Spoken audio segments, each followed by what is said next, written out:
안녕하세요. 맥킨의 지혜투자클럽입니다. HLB와 HLB 사이언스와의 합병안 관련되는 부분이 임시주청에서 이제 최종 승인이 나왔습니다.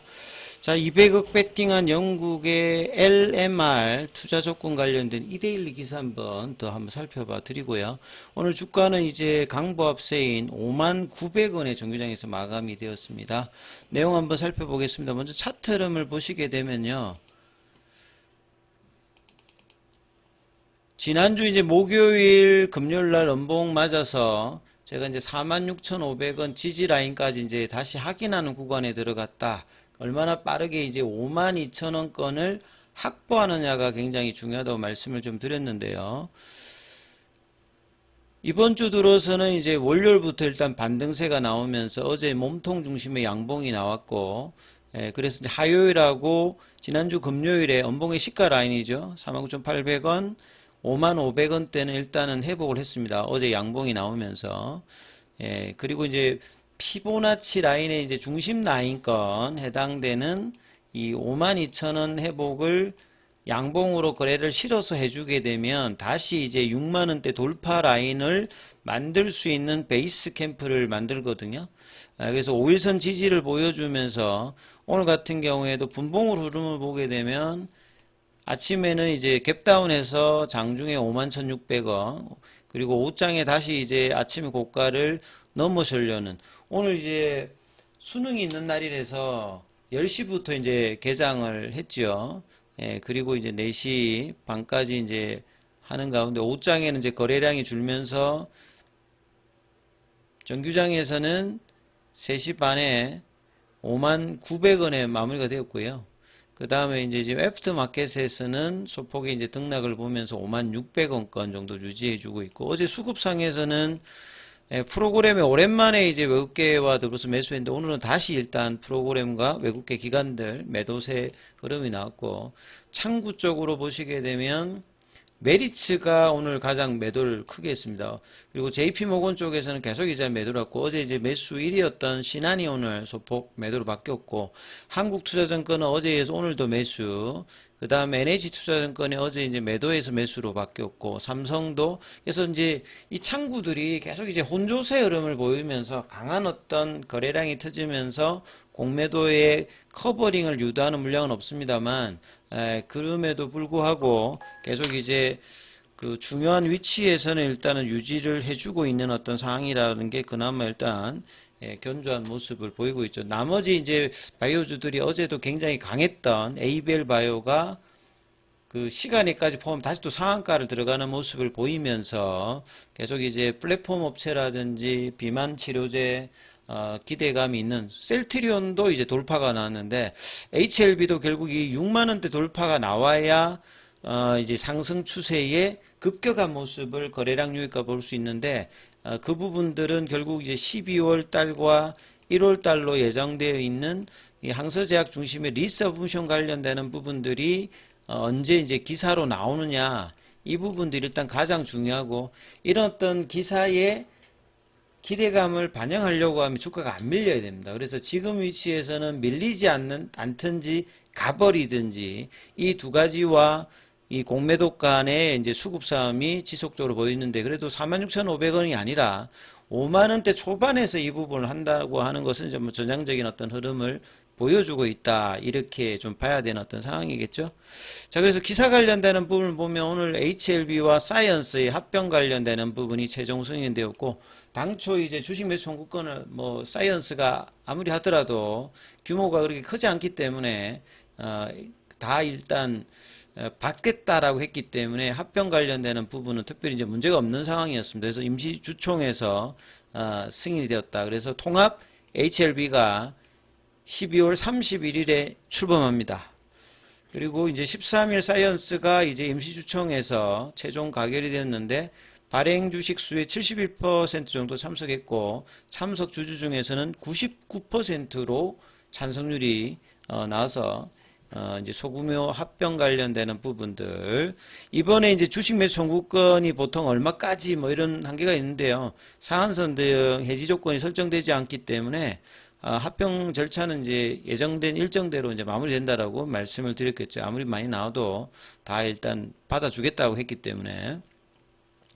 그래서 이 합병을 통해서 합병을 이제 하게 되면 HLB의 이제 주식수는 좀 더 늘어납니다. 그래서 전체 발행 주식수의 0.6%인 신주가 한 79만 주 정도.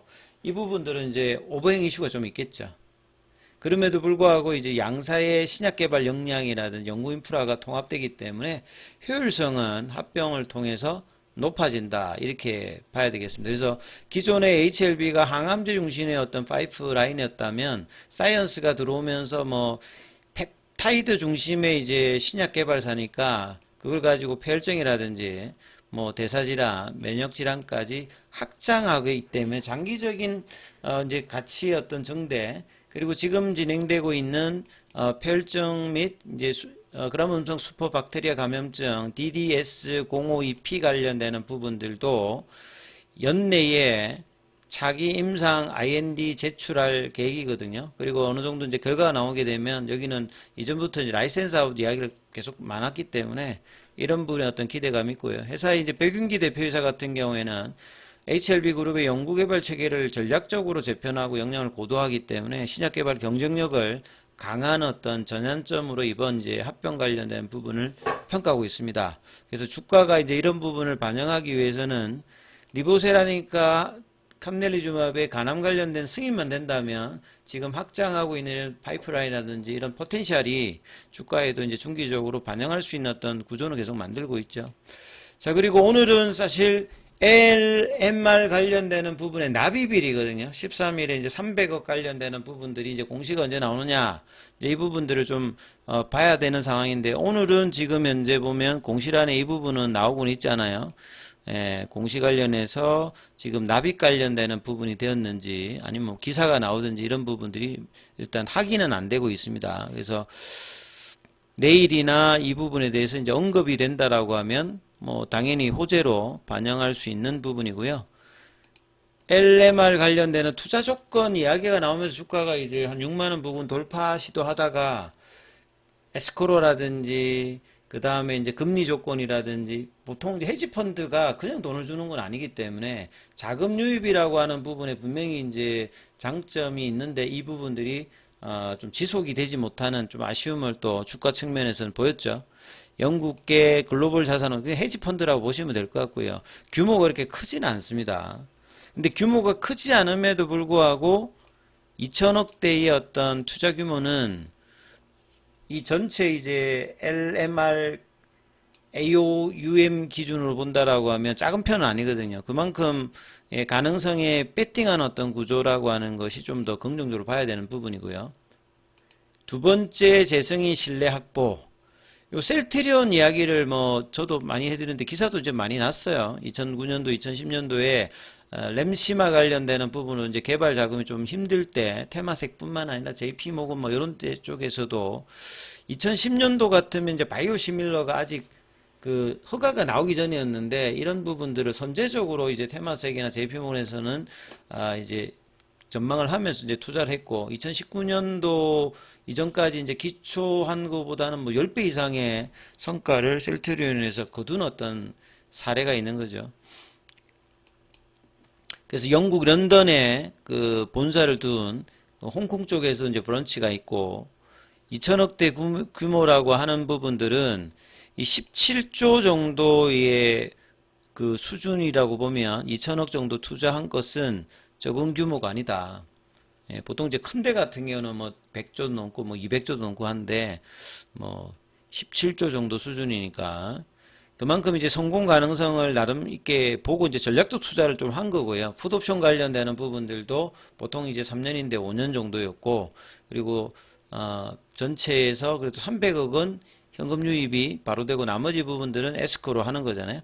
그래서 이제 연 이자 5%를 받는 것은 나름 이제 안전 조치를 뭐 취한 거고, 그 다음에 BW라든지 그러니까 과거에 이제 했을 때보다 조달 비용이 높다는 거는 처음에 공시가 났을 때부터 설명을 드렸던 부분이고요. 전체 자금의 85%는 에스크로 계좌에 예치한다.